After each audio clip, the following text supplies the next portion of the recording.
The thunderous rumble of armored vehicles shattered the morning silence as National Guard trucks rolled down Maple Street, their camouflaged hulks casting long shadows over the sidewalks where children usually walk to school.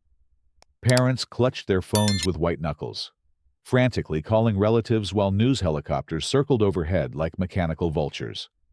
The Jefferson Elementary School District had become a war zone overnight, and nobody understood why.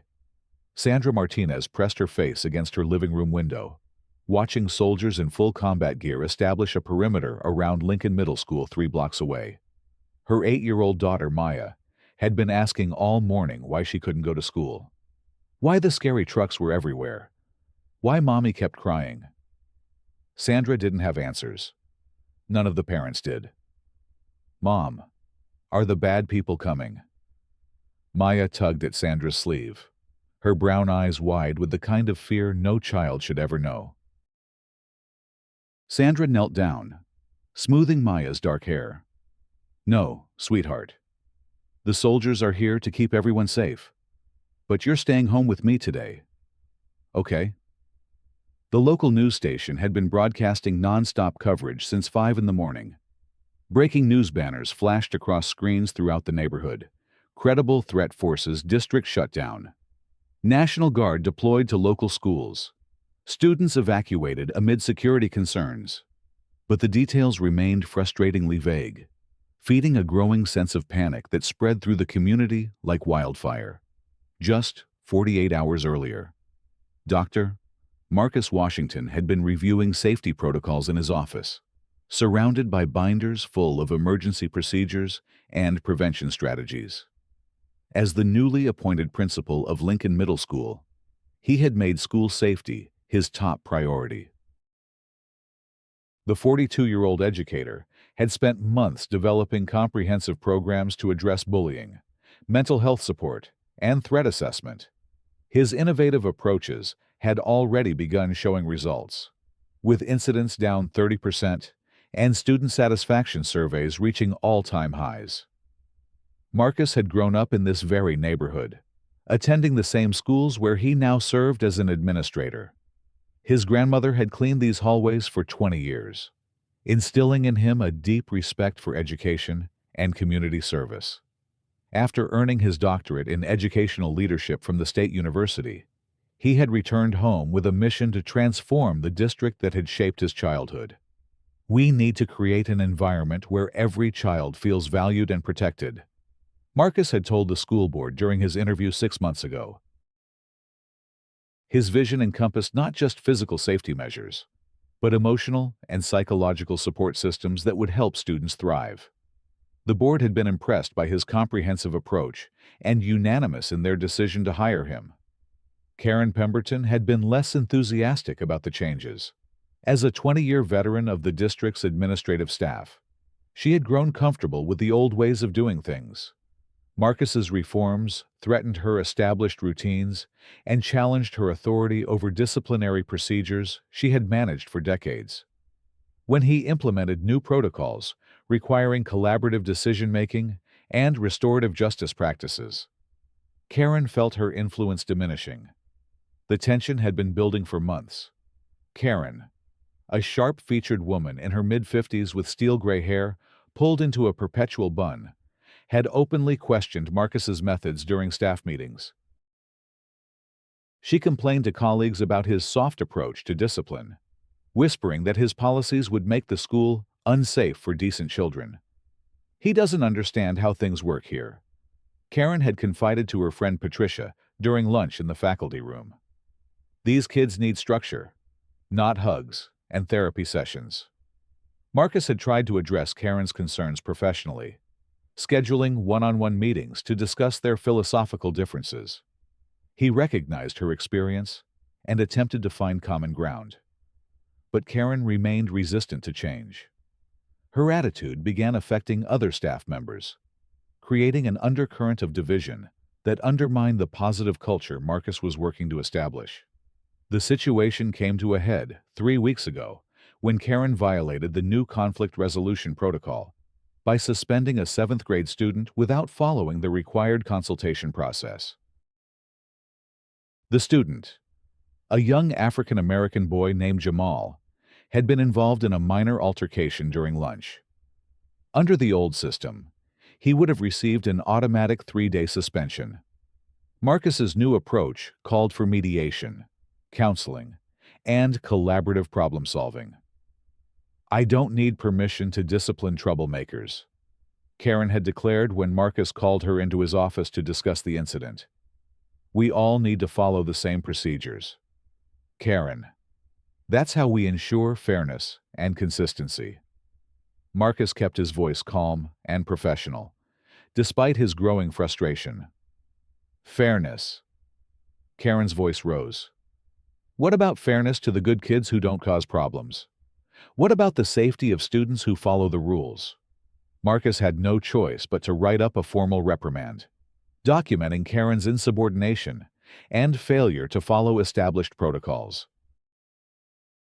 He hoped the written warning would serve as a wake-up call, encouraging her to embrace the changes rather than fight them. Instead, it pushed Karen over the edge. 2 days later, Karen received a notice that her position was being eliminated due to budget restructuring. While technically true, the district was reorganizing several administrative roles. Karen knew the real reason. Marcus had maneuvered her out, she believed, because she refused to bow to his liberal agenda.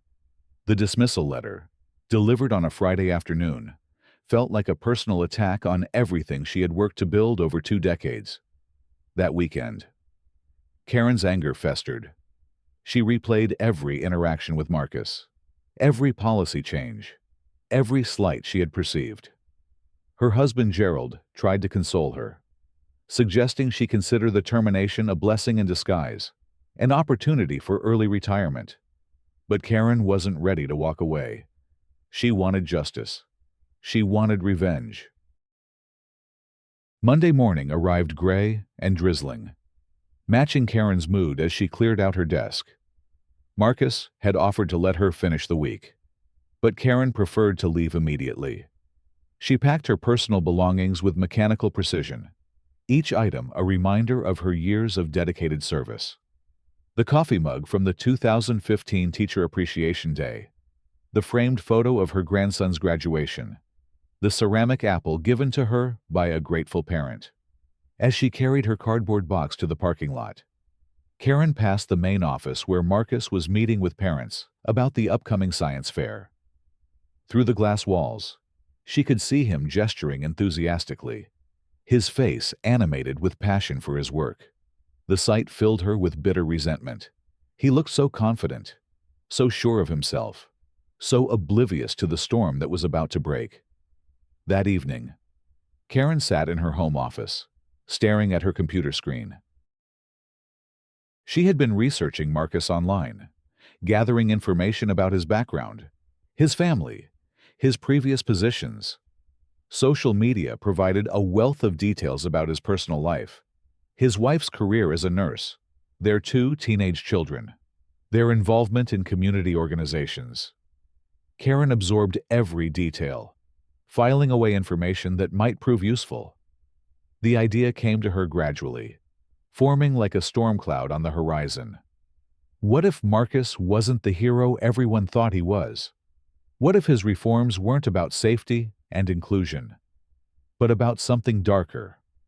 Karen began constructing a narrative in her mind, weaving together half-truths and innuendos that painted Marcus as a threat rather than a protector. She started with anonymous emails to school board members, expressing concerns about Marcus's behavior and policies. The messages were carefully crafted to appear concerned rather than vindictive, raising questions about his judgment and motivations. Karen signed them as a worried parent and concerned community member, creating the impression of grassroots opposition to Marcus's leadership. When the emails failed to generate the response she hoped for, Karen escalated her campaign. She created fake social media accounts and began posting inflammatory comments on local Facebook groups, suggesting that Marcus's policies were making schools less safe. She shared misleading statistics and cherry-picked news stories about school violence. always linking them back to soft, disciplinary approaches, like those Marcus advocated. Still unsatisfied with the level of attention her efforts were receiving, Karen decided to take more drastic action. She had noticed that Marcus often worked late, staying in his office long after other staff members had gone home. He was dedicated to his job, often spending evenings preparing lessons or meeting with parents who couldn't come during regular hours. Karen saw this dedication as an opportunity. On Tuesday evening, using a disposable phone she had purchased with cash, Karen made the call that would transform her community into a battlefield. Her voice was deliberately disguised, made higher and more breathless to suggest panic and fear. 911, what's your emergency? Oh God, please help. I think someone at Lincoln Middle School is planning something terrible.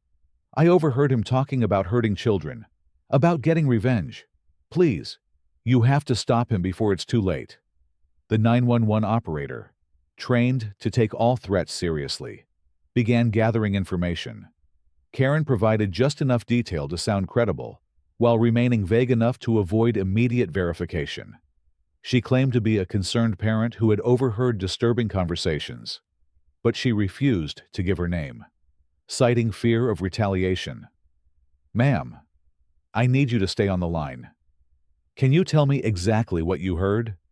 Karen's heart pounded as she fabricated details.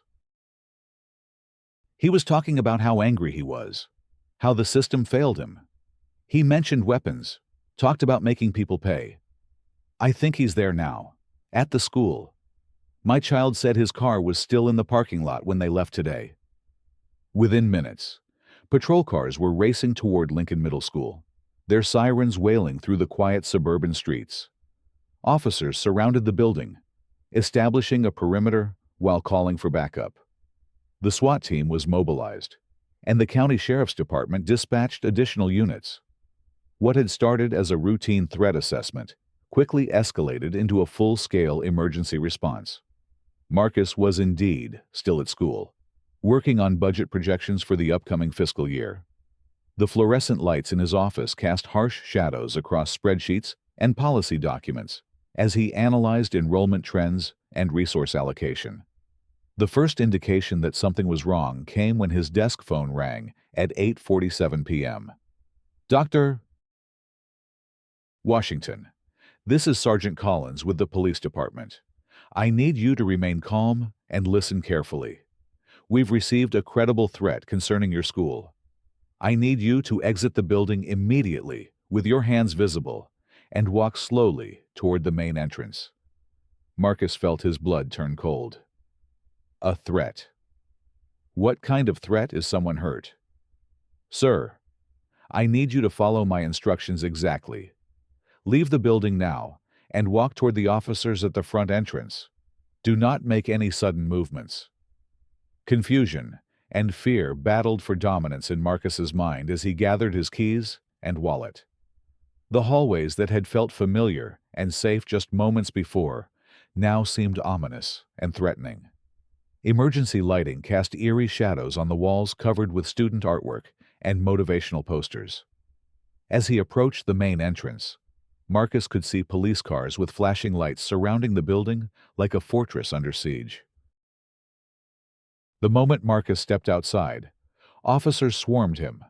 Bright spotlights turned night into day, temporarily blinding him as commands were shouted from multiple directions. His hands were roughly secured behind his back with zip ties as officers searched him for weapons, their movements efficient and impersonal. Dr. Washington, we need to ask you some questions about threats made against the school, Sergeant Collins said, his voice professional but stern. Threats I don't understand. What threats? Marcus's voice cracked with genuine confusion and mounting fear. We received a report that you've been making statements about harming students and staff. We need to take this very seriously. The accusation hit Marcus like a physical blow. For a moment, he couldn't speak, couldn't breathe, couldn't process what he was hearing. The idea that anyone could believe he would harm children as students. His life's work was so fundamentally wrong that it seemed impossible. That's absolutely not true, Marcus finally managed to say. I would never hurt a child. My entire career has been dedicated to protecting and educating young people. There has to be some mistake. But the investigation had already taken on a life of its own. District administrators were contacted, roused from their beds to deal with the crisis. Superintendent Dr. Patricia Reynolds received the call at 10:15 p.m. and immediately convened an emergency session with the school board. The decision was made to close all district schools the following day, while the threat was investigated. News of the closure spread rapidly through the community's social media networks. Parents shared screenshots of the district's emergency notification system, which provided minimal details but maximum alarm. All Jefferson Elementary School District schools will be closed tomorrow due to a security concern. More information will be provided as it becomes available. By morning, the story had been picked up by regional news outlets. Television trucks lined the streets around Lincoln Middle School, their satellite dishes reaching toward the sky like mechanical flowers. Reporters interviewed anyone willing to speak on camera, from concerned parents to local business owners, all speculating about the nature of the threat. Karen watched the coverage from her living room, feeling a mixture of satisfaction and growing apprehension. The plan was working better than she had anticipated, but the scale of the response was beginning to concern her. She had expected Marcus to be questioned and perhaps suspended, not for the entire district to shut down and the National Guard to be called in. The escalation had occurred because of a perfect storm of circumstances. The initial 911 call had come during a week when schools across the state were on high alert following a thwarted attack in a neighboring county. Federal authorities were taking no chances, and the Department of Homeland Security had issued guidelines calling for maximum response to any credible threat. By Wednesday morning, armored personnel carriers were rolling through residential neighborhoods, transforming the quiet suburban community into what looked like a military occupation zone. The National Guard established checkpoints at key intersections, checking identification and searching vehicles. Residents were advised to remain indoors unless absolutely necessary to leave their homes. Marcus had been released after 12 hours of questioning, but only after a thorough search of his home and office turned up no evidence of weapons or threatening materials. Federal agents had confiscated his computers, phones, and personal documents, treating him as a suspect in a domestic terrorism investigation. The experience had been humiliating and traumatic, but Marcus knew that clearing his name was just the beginning of a long battle to restore his reputation and career. I don't understand how this happened, Marcus confided to his wife Angela as they sat in their kitchen, speaking in whispers despite being in their own home. Someone called in a false report. But who would do such a thing, and why? Angela, a registered nurse who had seen her share of human cruelty and kindness, held her husband's hands across the table. Maybe someone who felt threatened by the changes you were making.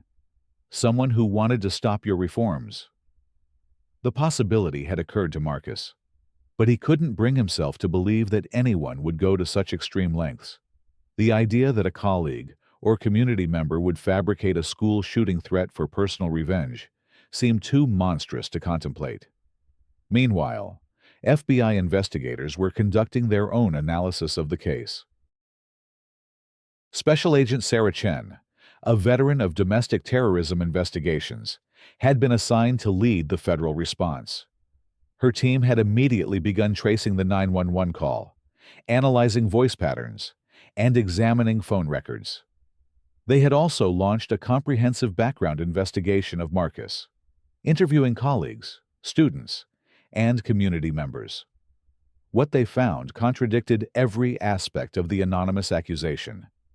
Teachers described Marcus as compassionate and dedicated, a leader who had transformed the school's culture through positive reinforcement and innovative problem-solving. Students spoke of him with genuine affection, crediting him with making school a safer and more welcoming place. Parents praised his accessibility and willingness to address their concerns. "This doesn't add up," Agent Chen told her partner as they reviewed interview transcripts in their temporary field office. "Everyone we've spoken to describes Dr.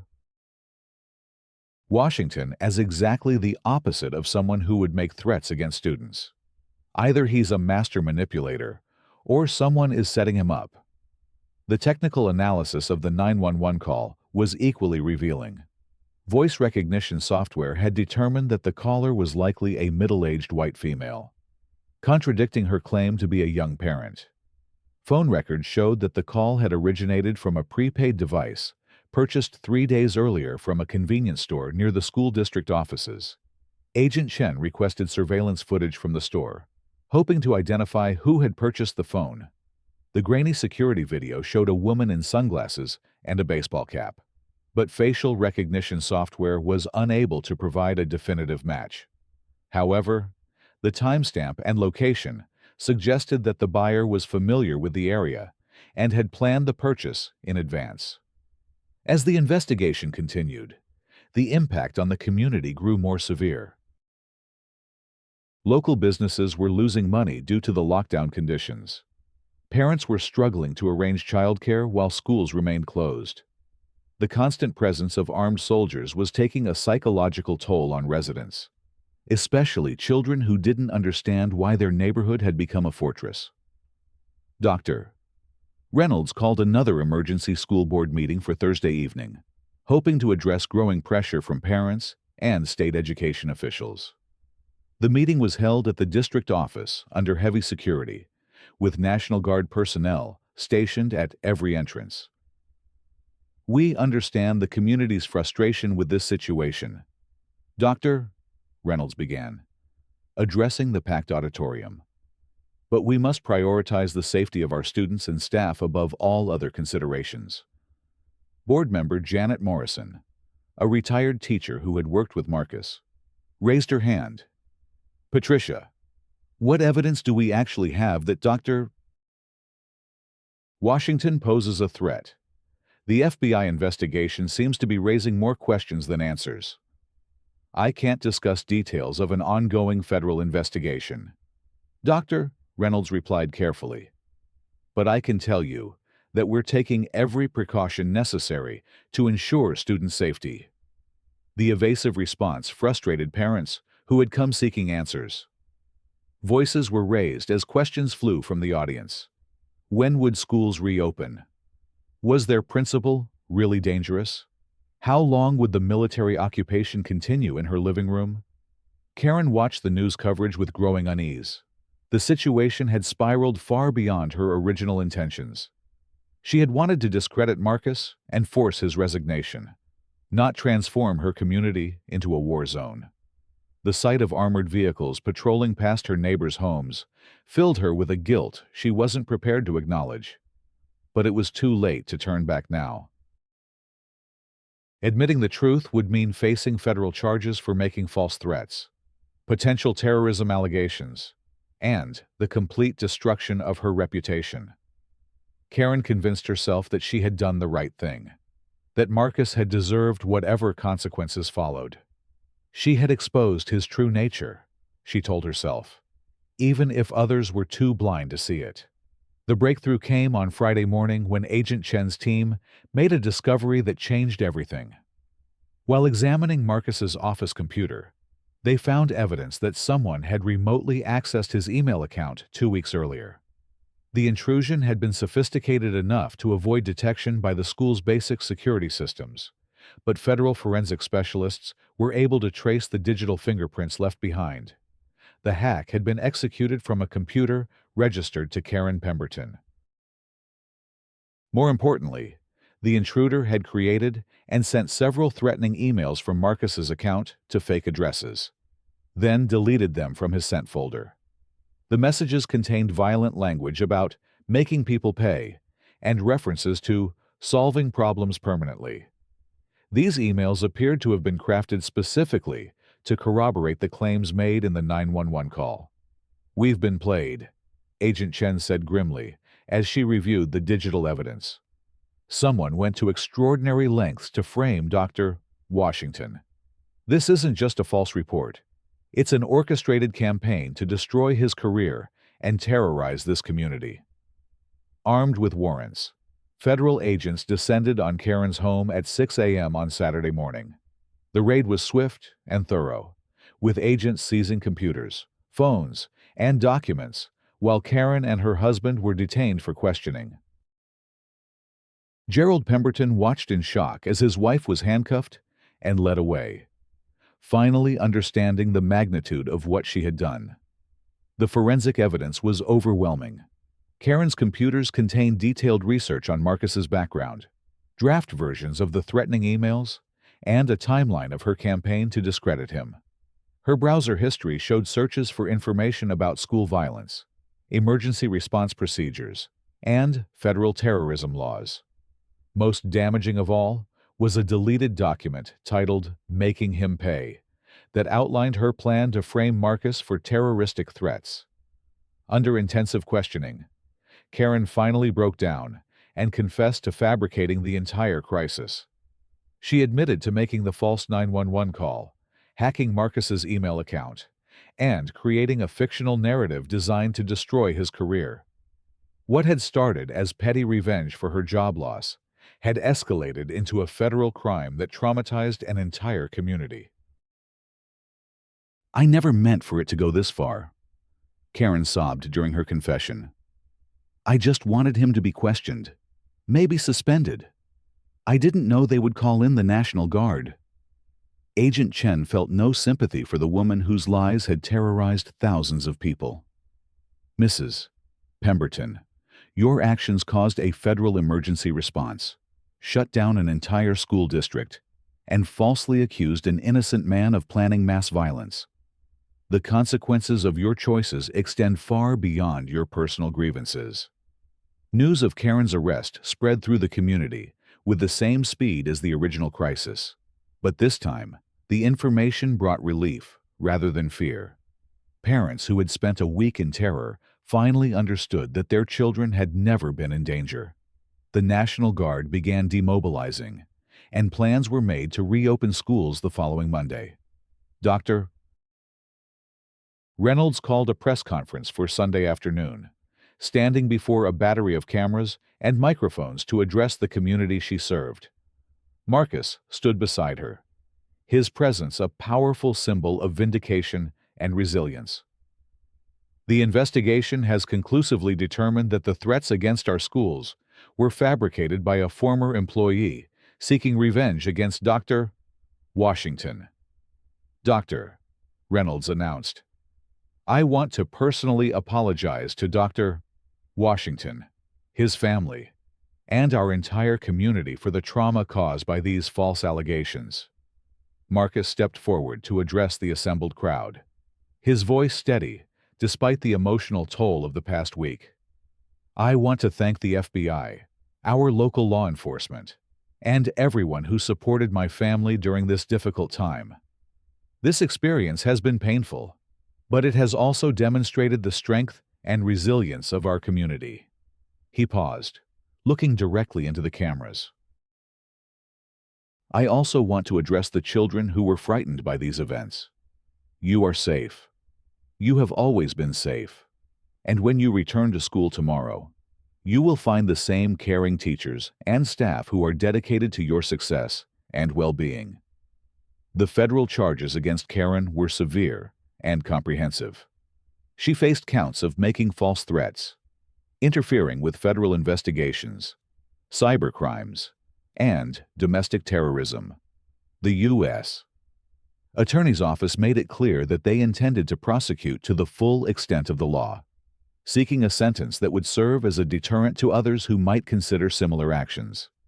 Karen's trial became a national sensation, highlighting the devastating consequences of false accusations and the vulnerability of public officials to orchestrated smear campaigns.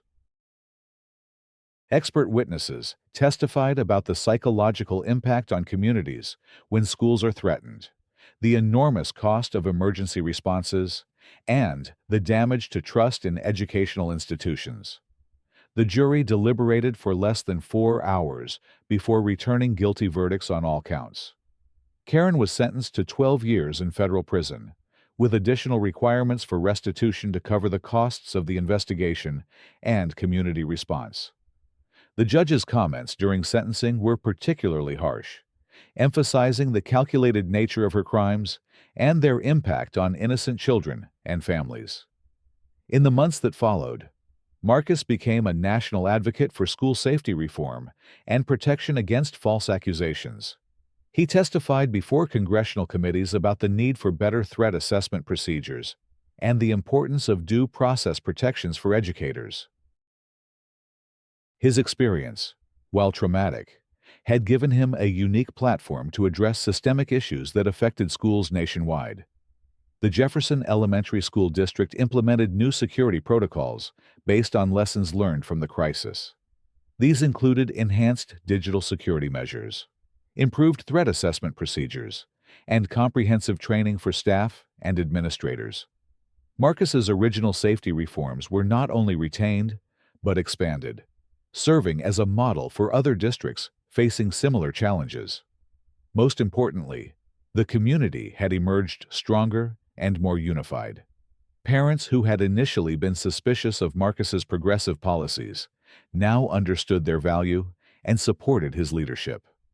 Teachers felt empowered to advocate for positive change, knowing that their administration would support evidence-based reforms. Students returned to schools that were not only safer, but more welcoming and inclusive than ever before. At the first school board meeting following Karen's conviction, the auditorium was packed with supporters rather than critics. Parents, teachers, and community members stood to applaud Marcus as he presented his annual report on district progress. Test scores were up, disciplinary incidents were down, and student satisfaction surveys showed remarkable improvement across all demographics. We've learned that our strength comes not from fear or suspicion, but from trust and collaboration, Marcus told the assembled crowd. The events of recent months tested our community in ways we never anticipated, but they also revealed our capacity for resilience, justice, and growth. Sandra Martinez, the mother who had comforted her daughter during the lockdown, stood to address the board. Dr. Washington, I want to publicly apologize for doubting you during the crisis. Your leadership through this ordeal has shown us what true courage and integrity look like. My daughter Maya asks about you every day, and I'm proud to tell her that her principal is a hero. The applause that followed was spontaneous and sustained, reflecting a community that had been transformed by adversity into something stronger and more unified. Marcus felt tears in his eyes as he looked out at faces that had been marked by fear just months earlier, but now radiated hope and determination. As the meeting concluded and people filed out into the cool evening air, Marcus reflected on the strange journey that had brought them to this moment. Karen's attempt to destroy him had ultimately strengthened his position and validated his approach to education. The community's response to crisis had revealed reserves of character and compassion that might otherwise have remained hidden. Walking to his car under the stars, Marcus thought about the students who would return to school on Monday morning. They would enter buildings that were physically safer than before, but more importantly, they would be welcomed by educators who understood that their mission extended far beyond academic instruction. They were guardians of hope, protectors of potential, and architects of a future where every child could thrive regardless of their background or circumstances. The Jefferson Elementary School District had survived its greatest test and emerged not just intact, but transformed. The scars left by Karen's deception would eventually fade, but the lessons learned and the bonds forged during those dark days would endure for generations. In the end, truth had prevailed over lies, Justice over vengeance, and community over division. The real victory belonged not to any individual, but to the collective spirit of people who refused to let fear destroy the values they held most dear. As Marcus drove home through neighborhoods where children now played safely in their yards, he allowed himself to feel proud of what they had accomplished together. Tomorrow would bring new challenges, but also new opportunities to serve the community that had placed its trust in him. The future stretched ahead like an unwritten symphony, full of potential for harmony, growth, and hope.